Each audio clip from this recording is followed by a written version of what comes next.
ప్రస్తుతం తెలంగాణలో real estate market ఒడిదుడుకుల్ని ఎదుర్కొంటుంది అంటూ కొంతమంది వారి అభిప్రాయాన్ని వ్యక్తం చేస్తూ ఉంటే మరికొంతమంది మాత్రం ప్రస్తుతం తెలంగాణతో పాటుగా హైదరాబాద్లో కూడా రియల్ ఎస్టేట్ మార్కెట్ అద్భుతంగా ఉంది. అందుకు ఉదాహరణ మొన్న కోకాపేట దగ్గర అమ్ముడుపోయినటువంటి భూముల ధర అంటూ కొంతమంది వారి అభిప్రాయాన్ని వ్యక్తం చేస్తున్నారు. ఇంతకీ తెలంగాణలో కానీ హైదరాబాద్లో కానీ రియల్ ఎస్టేట్ మార్కెట్ పరిస్థితి ఏంటి, నిజంగా క్షేత్రస్థాయిలో ఇప్పుడు కొంతమంది అభిప్రాయం వ్యక్తం చేస్తున్న విధంగా అక్కడ మార్కెట్ ఉందా లేదా, అది అసలు నిజంగా రియల్ ఎస్టేట్ బూమ్ వల్ల వచ్చిందా లేదంటే ఎవరైనా బలవంతంగా బూస్ట్ చేయడం వల్ల వచ్చిందా అనేది మనం పూర్తి స్థాయిలో విశ్లేషణ చేసుకుందాం. ప్రస్తుతం మనతో పట్టినారు రియల్ ఎస్టేట్ రంగంలో 20 సంవత్సరాలకు పైగా సుదీర్ఘమైనటువంటి అనుభవం కలిగినటువంటి ప్రముఖ real estate expert Smita Krishnamurthy గారు. వారితో మాట్లాడదాం. మేడం నమస్తే. మేడం నమస్తే అండి. ప్రస్తుతం తెలంగాణలో కానీ హైదరాబాద్లో కానీ రియల్ ఎస్టేట్ పరిస్థితి ఎలా ఉంది? నిజంగా కొంతమంది చెప్తున్నట్లుగా రియల్ ఎస్టేట్ మార్కెట్ హైలో ఉందా, లేదు మరికొంతమంది చెప్తున్నట్లుగా రియల్ ఎస్టేట్ మార్కెట్ ఒడిదుడుకులను ఎదుర్కొంటూ ఉందా అంటే ఏం చెప్తారు మేడం? రియల్ ఎస్టేట్ మార్కెట్ హైదరాబాద్లో మాత్రం పడుకొని ఉందండి. So I don't want to give a hyped or అంటే మాస్క్డ్ రివ్యూ అయితే నేను ఇవ్వను. హైదరాబాద్ మార్కెట్ అయితే చాలా స్లో ఉంది. మీరేమో హైదరాబాద్ మార్కెట్ చాలా స్లో ఉంది, పడుకుంది అంటున్నారు. మరి కొంతమంది ఏమో అసలు ఎకరా 151 కోటి పలికింది, అది ఎక్కడా లేదు మార్కెట్, ఇది రియల్ ఎస్టేట్ మార్కెట్ హైలో ఉందని చెప్పడానికి ఎగ్జాంపుల్ అని చెప్పి మరి కొంతమంది చెప్తున్నారు. ఏది నమ్మాలి? హైదరాబాద్లో 151 crores ప్రాపర్టీ అమ్మటం అనేది that is a different scenario అండి. ఎందుకంటే ఇప్పుడు జరిగిందంతా కోకాపేట్ నియోపోలిస్లో. Okay, so that is a new Hyderabad. Okay, future of Hyderabad is మనకి ఫైనాన్షియల్ డిస్ట్రిక్ట్, గచ్చిబౌలి, మాదాపూర్. ఇప్పుడు ఎక్స్టెన్షన్ ఎక్కడ వచ్చిందంటే మనకి నియోపోలిస్, కోకాపేట్ అండ్ బుద్వేల్ ఈ ఏరియాస్లో ఎక్స్టెండ్ అవుతుంది. సో ఇప్పుడు మీరు చూసుకుంటే ఎవరు కొన్నారు అక్కడ, who are the buyers? Okay, Prestige Group కొన్నారు. Okay, Brigade is there, My Home is there. Okay, Raj Pushpa వాళ్ళది ఆల్రెడీ అక్కడ ఎగ్జిస్టింగ్ ల్యాండ్స్ ఉన్నాయి. సో వీళ్ళంతా మార్కెట్ ఫ్యూచర్ చూసుకొని కొంటున్నారు తప్ప ఇప్పుడు మార్కెట్ ఉందా అని మాత్రం కొనేవాళ్ళు కాదు. ఇప్పుడు మీరు చూసుకుంటే 2017లో కోకాపేట్లో మనం 14 crores అనుకుంటా ఆప్షన్ అయ్యింది. Okay, I'm talking about 2017. Okay, 2017లో 14-15 crores CR పర్ ఏకర్ అమ్మింది. తర్వాత అది 40 CRకి వెళ్ళింది. లేటెస్ట్ గా మళ్ళీ మనం 100 CR కూడా చూసాం. ఓకే, తర్వాత కాజాగూడలో 175 CR. మళ్ళీ ఇప్పుడు గవర్నమెంట్ ఆప్షన్ వేసినప్పుడు అది 131, 151, 140 అలా వెళ్ళింది. సో ఈ బిల్డర్స్ ఏంటంటే రేపు ఇంకా పెరిగే ఛాన్సెస్ ఎక్కువ ఉన్నాయని చెప్పేసి ల్యాండ్ అక్వైర్ చేస్తున్నారు తప్ప అక్కడ నిజంగానే భూమి ఉంది, ఇప్పుడు కట్టేస్తే రేపు మేము అమ్మేసి ఇంకో ఆప్షన్ లో మనం కొంటాము అనే ఉద్దేశంతో అయితే they are not buying. So this is just a future plan అంతే. అంటే రియల్ ఎస్టేట్ భూమి అయితే లేదు, అది బూస్ట్ చేసిన భూమి అంటారా? దట్ ఈస్ 100% బూస్టెడ్ అండి. ఇప్పుడు మీరు ఒక 3 years బ్యాక్ తీసుకోండి, 3 to 4 years బ్యాక్ మనకి ప్రీ లాంచ్లలో కొనుక్కుంటే 7,000, 8,000, 5,000 అంటే premium builders I'm talking about. Okay, normal builders అయితే 4,500 కూడా అమ్మారు SFT రేట్.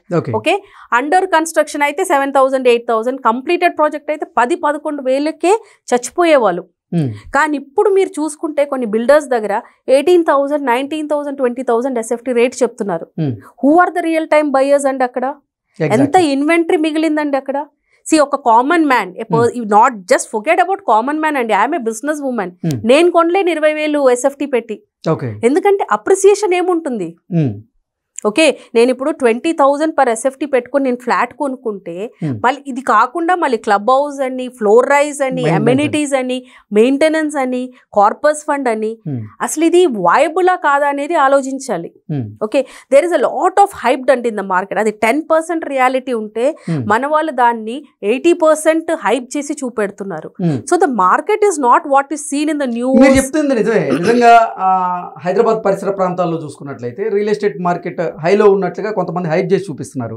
కానీ వాస్తవంగా క్షేత్రస్థాయిలోకి వెళ్తే మాత్రం హైరైజ్ అపార్ట్మెంట్స్ లో చాలా ఫ్లాట్స్ ఖాళీగా ఉంటున్నాయి. డెఫినెట్లీ ఇప్పుడు ఏ బిల్డర్ దగ్గర చూసినా కూడా 25 to 30% మాత్రమే ఆక్యుపెన్సీ ఉంది.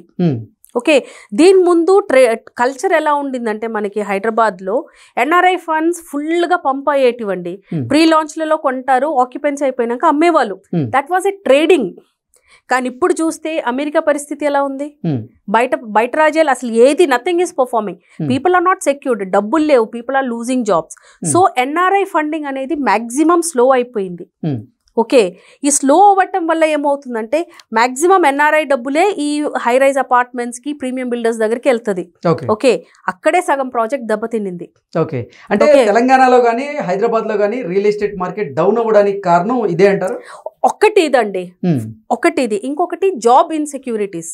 ఇప్పుడు ఏఐ వల్ల చాలా మటుకి జాబ్స్ పోతున్నాయి. Not only software people, manufacturing units లో చాలా ఉన్నాయి. ఇప్పుడు కార్ మ్యానుఫ్యాక్చరింగ్ యూనిట్ కి వెళ్తే మాక్సిమం 50% రోబోసే కనపడతాయి మీకు. ఓకే, ముందటి వరకు క్యూసీ టెస్టింగ్ 100% హ్యూమన్ ఉండాలి అనేది, కానీ ఇప్పుడు robos are doing it. Exactly. Okay, so it's not only IT sector, pharma sector లో వచ్చేసింది, మ్యానుఫ్యాక్చరింగ్ సెక్టర్ లో వచ్చేసింది. డాక్టర్లు కూడా వారి జాబ్ కోల్పోతున్నారు. డాక్టర్స్ ఇప్పుడు నెక్స్ట్ ఇయర్ నుంచి మన ఐటీ ఫైలింగ్ అంతా మనకి స్క్రూటినీ అయ్యేది త్రూ ఏఐ అంట. అంటే ఎంతమంది గవర్నమెంట్ జాబ్స్ పోతాయి ఇప్పుడు? So there is a job insecurity. ఇప్పుడు ఒక ఫ్లాట్ కొన్నారు అంటే మీరు 10 years to 20-25 years వరకు లోన్ తీసుకుంటారు. 10 years, 15 years, 20 years, 25 years లాగా లోన్ తీసుకుంటారు. మీకు ఆ జాబ్ సెక్యూరిటీ లేకపోతే మీరు 25 years లోన్ ఎలా తీసుకుంటారు? So people will step back. Okay, and ఇప్పుడున్న ప్రెసెంట్ సిచ్యువేషన్లో మనకి పొలిటికల్ కానీ మనకి ప్రతి ఇదిగా చూస్తే కిడ్స్ అంటే youngsters, the next future generation, they are not interested to leave in India. ఎవరిని చూసినా కూడా వాళ్ళు ఏమంటున్నారంటే ఇండియాలో ఏముంది, ఆపర్చునిటీస్ లేదు. Okay, so kids are planning to fly abroad. So ఎవరి కోసం కొంటారంటే మీరు ఇన్ని ప్రాపర్టీస్ ఇక్కడ? So the living conditions, the living style is changed. Properties ఉన్న వాళ్ళు ఇప్పుడు దాన్ని అమ్ముకొని వాళ్ళ ఫ్యూచర్ని సెక్యూర్ చేయాలని చూస్తున్నారు తప్ప ఫ్యూచరిస్టిక్గా పెద్ద పెద్ద హై రైజ్ అపార్ట్మెంట్స్లో ఇప్పుడు నేను ఇన్వెస్ట్ చేసి దాంట్లో ట్రేడింగ్ చేసే మెంటాలిటీ అయితే జనాలది తగ్గిపోయిందండి. దట్ ఈస్ వన్ రీజన్ ఇప్పుడు ఇన్వెంటరీ కూడా ఇంత తక్కువ అవ్వడానికి కారణం. మామూలుగా చూసుకుంటే మీకు అపర్ణ కానీ మై హోమ్ కానీ వాళ్ళు ప్రీ లాంచ్లోనే సగం ప్రాజెక్ట్ అమ్మేస్తారు. కానీ ఇప్పుడు వాళ్ళ దగ్గర కూడా ఇన్వెంటరీ ఇంకా మిగిలి ఉంది అంటే the reason is only that fund pooling is not happening. అంటే ఫండ్ రావట్లేదు. అంటే ఆర్టిఫిషియల్ గా ఇప్పుడు రియల్ ఎస్టేట్ మార్కెట్ ని హైప్ చేసి చూపిస్తూ ఉంటే సామాన్యులు కూడా దానికి దూరం అయ్యేటువంటి పరిస్థితి ఉంటది కదా. యాక్చువల్లీ దూరమే అవుతున్నారు కదా. ఇప్పుడు ఫ్లాట్ కొనడానికి వెళ్తే ముందులో అంటే ఎర్లియర్ ఏముండేదంటే 5th floor 6th floor నుంచి ఫ్లోర్ రైజ్ ఉండేది. ఇప్పుడు 1st floor నుంచి ఫ్లోర్ రైజ్ పెట్టేశారు. సో అది అందుబాటులో లేదండి ప్రోడక్ట్. రియల్ ఎస్టేట్ అనేది కామన్ మ్యాన్కి అందుబాటులో లేదు. Okay, so it is becoming very ప్రైజీ project. ప్రైజీ product అనమాట. ఇప్పుడు కొనేవాళ్ళు మనకి ఇప్పుడు హై రైజ్లలో చూసుకున్న పెద్ద పెద్ద గేటెడ్ కమ్యూనిటీస్లో చూసుకుంటే నార్త్ ఇండియన్స్ ఎక్కువ ఉంటారు మన తెలుగు వాళ్ళ కంటే కూడా, సౌత్ ఇండియన్స్ కంటే కూడా. ఎందుకంటే రీజన్ ఈజ్ వాళ్ళు కొన్ని రావట్లేదు, అక్కడ రెంట్కి ఉండడానికి వస్తున్నారు. ఓకే, ద రీజన్ ఏంటంటే ఇప్పుడు ఢిల్లీలో ఒక గేటెడ్ కమ్యూనిటీలో ఫ్లాట్ కొనాలంటే వాడు మినిమం 1,00,000 ఇవ్వాలి. అదే మనకి ఇక్కడ 40-45,000కి వచ్చేస్తుంది. So those kind of people are coming and staying తప్ప పర్చేసింగ్ కెపాసిటీ తగ్గుతూ ఉంది. స్మిత గారు, అంటే దేశవ్యాప్తంగా ఉన్నటువంటి ప్రధానమైనటువంటి నగరాల్లో అంటే మెట్రోపాలిటన్ సిటీస్లో మార్కెట్ నిజంగా అది ఆర్గానిక్గా ఉందా, లేదంటే హైదరాబాద్లో ఉన్నటువంటి పరిస్థితి అక్కడ కూడా ఉందంటారా? టిల్ రీసెంట్లీ ఒక 4-5 years వరకు బెంగళూరు మార్కెట్ చాలా దెబ్బతినిందండి.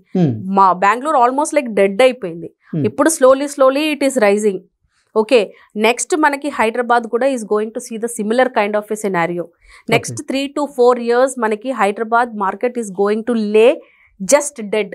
అంటే చేతులు కాలు కదిలియకుండా పడుకుంటారు చూడు, that is called a stage of death అనమాట. అలాగనే మన హైదరాబాద్ మార్కెట్ కూడా ఉండబోతుంది. ఇప్పుడు నేను రియల్ ఎస్టేట్లో ఆల్మోస్ట్ లైక్ 18+ years ఉన్నాను నేను.